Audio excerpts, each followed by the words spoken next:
Hey everyone, this is Kevin from thechesswebsite.com. Today we're continuing our coverage of the second tournament in the 2019 Grand Prix being held in Latvia. We are in round 3, and that means that we have 4 competitors left. This is a heads-up tournament. You play the best of 2 series against one person. You get to play white and black.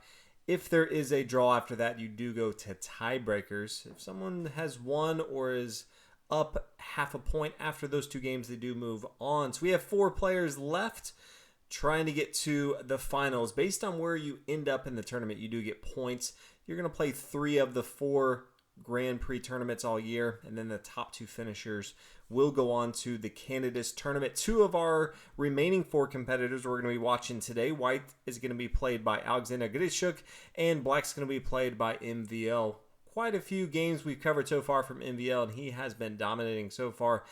But Alexander Grischuk, he is one of the best players in the world, and he'll be looking to advance to the finals. He starts out with d4, a knight f6, pawn c4, pawn g6, and then the most interesting third move I've seen in quite some time, and that is pawn to h4. Seemed like we were going down the King's Indian approach. Was not expecting h4 at all. If you want to try h3, that makes sense. Usually you're going to see g3, castle on the king side, fianchetto here to g2, and then control the center of the board over here. Bring knight to c3. Just your common moves. h4 is not common at all, but we do see c5. So I'm not going to worry right now what you're doing here on the king side of the board. I'm going to go ahead and attack the center, specifically on the queen side.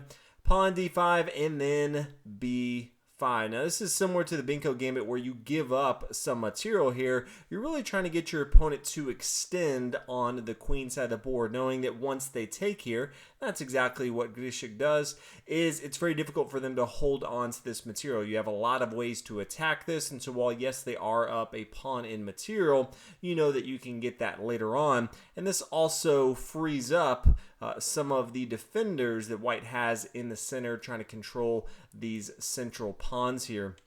So that's what MVL's looking to do. He continues with a6. We see e3 here opening up for the light square bishop. Bishop g7, fianchetto, get ready to castle on the king side of the board. Knight to c3, normal development move, castle, knight f3, and then d6. Just solidifying the pawn chain a little bit, opens up for the light square bishop if he wants to come down here. Generally going to end up on g4. Can always come to b7 if he wants to add another attacker on this d5 central square. So it does have some options as far as how he wants to continue now that he has his pawn chain. On up here to a4, and then the bishop comes down to g4. White has a few options as far as how he wants to continue. One would be just your normal bishop e2. I think a lot of players would do this, especially after the bishop comes down here. The knight's being pinned down. You want to castle on the king side.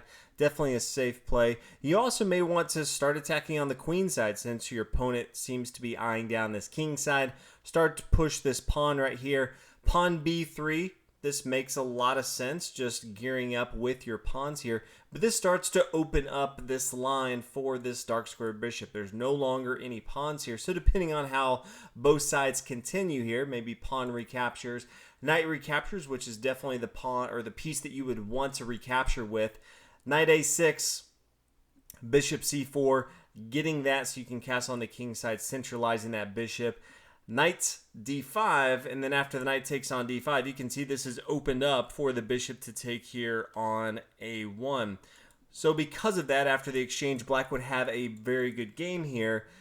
We do have Alexander. He looked at it and said, yeah, I don't want to have to think about that later on. I'm going to play rook to a3. Yes, this brings it up so he can get involved into the game, but really just doesn't want to have to worry about it. He can now move these pieces freely.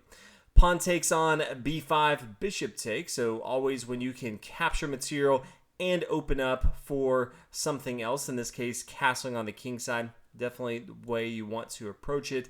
Knight a6 says, yeah, if you want to go and exchange, that's fine. This is going to be a good board for the bishop pair, something that Grischuk's not looking to do right away. Pawn e4, just centralizing the pawn chain here in the center of the board.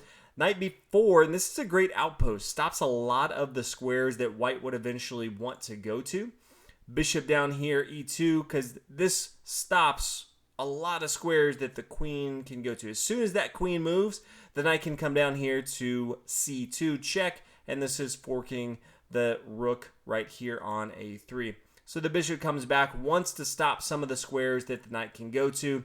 Knight d7, so starts to maneuvering it a little bit, wants to bring it down to e5 at some point. He also may want to go ahead and take this knight so that he can have the knight combo in the center of the board. Castle on the king side, queen b6, rook e1, just centralizing.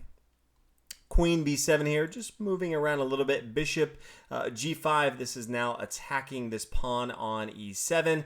And then the bishop takes, as we talked about. And then after the exchange, and only after the exchange, does the knight come down to e5. Doesn't want to do it before because he doesn't want the knight that was here on f3 to take it. But now this does a couple things. One, it really sets up for some strong attacks. The knight can come down here to d3 and it has protection from the other knight. We can also have this knight come down to d3. Does have some options. It's threatening this pawn on f3 and also opens up the door for a discovered defense with the queen on b7. That's why the queen was brought back here, so that this bishop on g5 cannot freely take this pawn on e7. So a lot going on, but MVL doing a very good job of moving his pieces around. Some great little outpost from his knights, and says, yeah, if you're going to have a bishop paired, that's fine. I'm going to have my knights work extremely well together now that there's a lot of pawns in this area of the board, really clogging up where the bishops can go to. Alexander continues with rook f1, and now pawn c4, starting to push on the queen side of the board. Pawn b3, rook c8, just centralizing, getting it more involved into the game. Wasn't doing too much here on f8. Bishop comes down, d2, recognizes there's a lot going on here. And then knight d3. We already talked about this because there's so much going on here. Now, how does white really continue? He has a few options. Could take with his bishop. From here, probably going to see the knight recapture. Still a great outpost. Maybe queen e2, queen d7. This is just a really good spot from black's perspective. He's just all up in the business for white. Now, it could come back. Maybe the bishop doesn't take. He could decide to go more of the route of the pawn taking here on c4. That's fine. Knight takes on c4, attacking the rook right here. So rook b3, attacking the queen. Could take the queen. Queen recaptures. That's fine. And this move right here, knight to d2, is what it would be setting up, forking the rook and the queen here, attacking both. And then after the exchange right here, black would end up, after all of this, in a very good position. And so this may be another thing that white wants to avoid. He opts for the last option if we come back, and that is to play pawn f4. This does attack the one piece right here that's defending this knight. So that's many times what you're going to be doing. You see your opponent, they have a strong attack, and you say, what's holding this all together? Right now, it's this outpost here on e5. So he pushes up with f4, trying to attack. Queen down, b4, just trying to get all of his pieces involved into the game.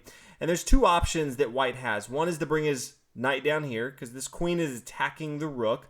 The other one is to play knight to b5. This is an outpost here. It's also defending the rook. I always err on the side of getting your pieces in much more aggressive positions. Chess many times is an aggressive game. If you can be on offense and just have very active pieces, it's always difficult for your opponent to be able to defend against all of the things that you have going on. A knight here on b5 is much more aggressive than bringing the knight back to b1. But in the game, we did see Grischuk decide to bring his knight down to b1. It is defending the rook, but it really is just playing defense. Pawn pushes forward on c3. Pawn takes here, so we did have the knight eventually decides to take that. Now the knight's going to come to b2, knowing that he can take this bishop, but decides first to go ahead and attack the queen right here. Queen c2. Now the pawn captures that bishop on d2. Queen takes the knight here. Queen comes over and takes on e4. So a strong attack coming here. This is also opened up for the rook to start to swing down, and it can also be defended by the queen on e4. So you start to get a sense that MVL has been building and building and building, and eventually he's going to break through and start to attack his opponent, especially since the king side of the board is completely open right now. White continues with queen taking on d2, and then rook c2 as we talked about attacking the queen. Queen d3 just says, I need to start exchanging some material here. Rook takes on e2. Decides to go ahead and take the queen off, which is probably good. You don't want your opponent's queen just freely attacking your king. After the rook takes, then it comes down to who can play the best in game. Now, white does have more material at this point, but it's also very difficult to hold on to all of this. And now that there's pawns on both sides of the board, it's going to be much better for black because he can control much more of the game. Knight to d2 attacking the rook, rook g4 check. King comes over here to h1, takes the pawn on h4, check. King here to g2, and then rook d4. So both sides now equal in material as we talked about, but you can see black has a much more aggressive game. After knight f3, attacking the rook. This is an interesting move to me. I think a lot of people, if they were viewing this, they would immediately take on d5. And this looks like a very strong move. You now have a pass pawn in the center of the board. You can easily swing your rook here on d8. It's going to be very difficult for your opponent to worry about that. And then you can start to swing over on the queen side of the board. But MVL is looking at this spot, and he knows that the only way he can probably lose this game is if he lets these pawns start pushing here on the queen side of the board. So instead of taking this material, he brings his rook over here to g4, attacking the king, check, king h3, and then he brings his rook to b4. So this is kind of that higher level thinking that these grandmasters going down where they're calculating many moves later on into the end game and saying that yes, while it may look clear that I have an advantage if I take this, I do think that there is some risk by letting the pawn push forward here on b4. So I'm not even going to worry about this pawn. I can get that later. I'm going to stop this right away on the queen side. So very high level play from MVL here. Rook to b1. You can see white's definitely playing a defense. Rook c8 getting aggressive in the game. King down here g2. And then rook c3. So getting up all in white's business right here, attacking the knight. Knight g1, playing full defense mode. Rook c2, always want to get your rooks on your opponent's second rank if you are black. That's exactly what MVL's done here. Knight to f3, just centralizing, but it's not doing too much. Rook g4, check. King down here to f1.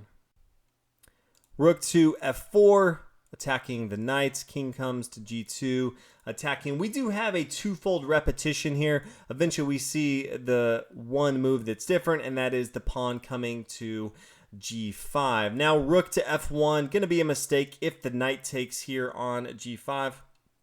A lot of ways that this can go bad here.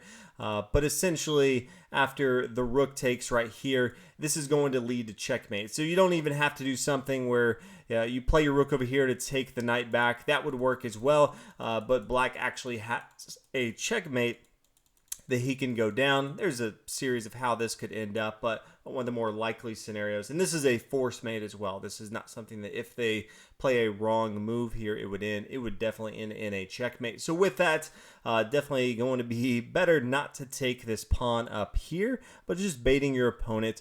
Rook to f1, trying to defend as much as possible. Rook g4, check. King down here, h1. Rook c3. Rook over here, g1.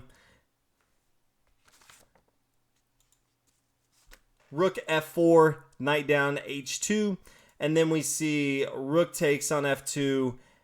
And then the end of the game is near, because after rook to c2, we do have Alexander Grischuk with the white pieces resigning. And the reason for that is a lot of variations that could come from this, but there's just no way to hold on. If he were to move his rook over here to defend this knight, well, that's just going to be checkmate.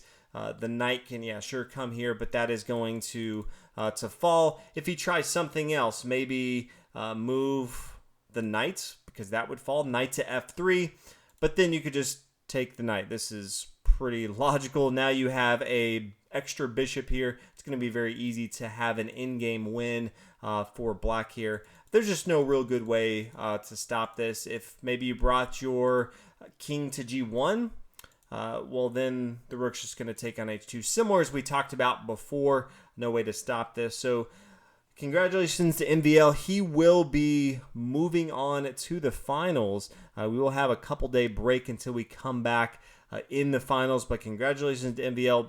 And every time we watch this guy play in this tournament, he has done extremely well. Even in this one, playing the black pieces, could easily go down, try for a draw, come back tomorrow in the tiebreakers, which I think he would do extremely well in.